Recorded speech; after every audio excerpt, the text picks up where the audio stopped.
யாரோட டைலாக் நல்லா இருந்துச்சுட்டு மறக்காம கமெண்ட் பண்ணுங்க. காடு இருந்தா எடுத்துக்குவானுங்க, ரூபா இருந்தா புடிங்குவானுங்க, படிப்பை மட்டும் ஒன்றும் பண்ண முடியாது. படிச்சு நல்லா பெரிய ஆளா ஆகணும் சிதம்பரம், ஜெயிச்சு காமிக்கணும் நீ. ஒண்ணுமே பண்ண முடியாது. காடு இருந்தா எடுத்துக்குவானுங்க, காசு இருந்தா புடிங்குவானுங்க, படிப்பை யாராலையும் வாங்கவே முடியாது. படிக்கிறது மட்டுமே வாழ்க்கையா வச்சு.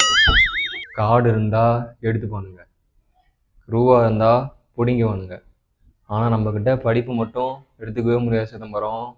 நல்லா படி.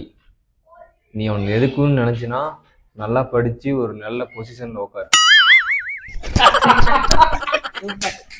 நம்ம கிட்ட காடு இருந்தா எடுத்துக்குவானுங்க, ரூபா இருந்தா புடிங்குவானுங்க, ஆனா படிப்பை மட்டும் எடுத்துக்க முடியாது சிதம்பரம். அவங்கள ஜெயிச்சு முன்னேறுன்னு நினைச்சா படி, இல்லனா நாசமா போ.